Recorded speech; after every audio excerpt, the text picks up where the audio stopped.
Hello guys, मैं हूं आशीष। आज आपका स्वागत करता हूं अपने चैनल लीगल गुरु में। आज मैं आपके लिए सामने एक नया टॉपिक लेके आया हूं। क्या होती है जीरो एफआईआर।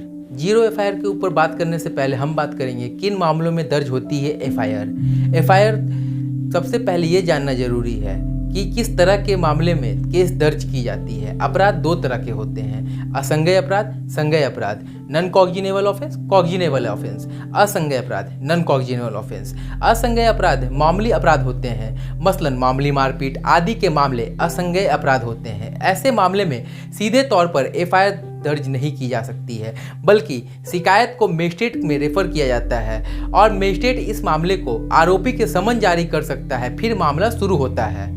यानी ऐसे मामले में चाहे जुडिक्शन हो या ना हो, किसी भी हाल में केस दर्ज नहीं हो सकता है। संज्ञेय अपराध, कॉग्निजेबल ऑफेंस, दूसरा मामला संज्ञेय अपराध का होता है जो गंभीर किस्म के अपराध के होते हैं। ऐसे मामले में गोली चलाना, मर्डर, रेप आदि होते हैं जिसमें सीधे एफआईआर दर्ज नहीं की जा सकती है। सीआरपीसी की धारा 154 के तहत पुलिस को संज्ञेय अपराध में सीधे तौर पर एफआईआर दर्ज करना जरूरी होता है।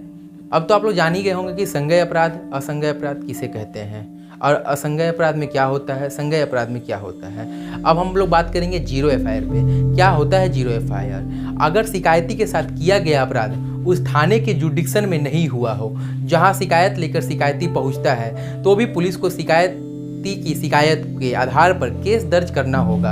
ऐसे स्थिति में बाद में शिकायत की संबंधित थाने में ट्रांसफर किया जा सकता है। इस तरह की प्राथमिकी को जीरो एफआईआर कहा जाता है। जब कोई भी शख्स किसी भी थाने में शिकायत लेकर पहुंचता है तो पुलिस की पहली ड्यूटी होती है केस दर्ज करें। मामला अगर संज्ञेय अपराध से जुड़ा हो, कॉग्निजेबल ऑफेंस, मामला अगर संज्ञेय अपराध से जुड़ा हो तो चाहे अपराध देश के किसी भी इलाके में क्यों न हुआ हो, किसी भी दूसरे इलाके में केस दर्ज हो सकता है।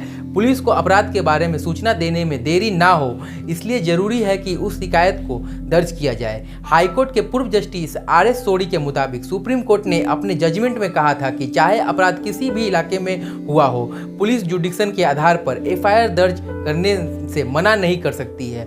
पुलिस एफआईआर दर्ज करने के बाद किसी भी तरह के आनाकानी नहीं कर सकती। इसके पीछे का मकसद यह है कि शिकायती की शिकायत दर्ज कर एविडेंस को कलेक्ट किया जाए। अगर शिकायत दर्ज नहीं की जाएगी तो छानबीन नहीं होगी और सबूत नष्ट होते रहेंगे। लेकिन एक बार एफआईआर होने के बाद शिकायती का रोल खत्म हो जाता है और स्टेट केस हो जाता है और फिर पुलिस को छानबीन करनी होती है। इस लिहाज से जीरो एफआईआर का प्रावधान काफ़ी कारगर है, असरदार है जीरो एफआईआर।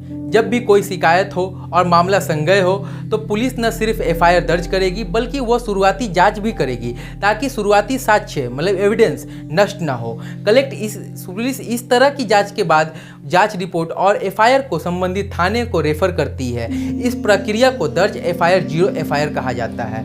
कई बार रेप आदि जब भी शिकायत की जाती है तो तुरंत पीड़िता को मेडिकल आदि कराने का जरूरत होती है। यही वजह से जीरो एफआईआर के बाद पुलिस छानबीन भी करती है और एमएलसी की रिपोर्ट आदि तैयार करती है। अगर ऐसे नहीं किया जाए तो सबूत नष्ट होने का खतरा रहता है, मतलब एविडेंस नष्ट होने का खतरा रहता है। तो आप लोग जान ही गए होंगे कि जीरो एफआईआर क्या होती है और जीरो एफआईआर दर्ज कैसे की जाती है और कहाँ दर्ज की जाती है। अब मैं ये बताने जा रहा हूँ कि ये एक्ट, जीरो एफआईआर का एक्ट आया कैसे। बहुत अफसोस के साथ कहना पड़ रहा है कि निर्भया केस के बाद ये बना था एक्ट। जीरो एफआईआर का कॉन्सेप्ट दिसंबर 2012 में हुआ निर्भया केस के बाद आया। निर्भया केस के बाद देश भर में बड़े लेवल पर प्रोजेक्ट हुआ था। अपराधियों के खिलाफ सिटीजन सड़क पर उतरे थे। इसके बाद जस्टिस वर्मा कमेटी रिपोर्ट की रिकमेंडेशन के आधार पर एक्ट पे नया प्रोविजन जुड़े थे। दिसंबर 2012 में हुआ निर्भया केस के बाद new criminal law amendment act 2013 आया था। तो आप लोग जान ही गए होंगे कि जीरो एफआईआर क्या है और कैसे आया। मेरी जानकारी आपको अच्छी लगी हो तो मेरे वीडियो को लाइक करें, कमेंट करें और अगर आप मेरे चैनल पे नए हैं तो मेरे चैनल को सब्सक्राइब करें। Thanks for watching my videos.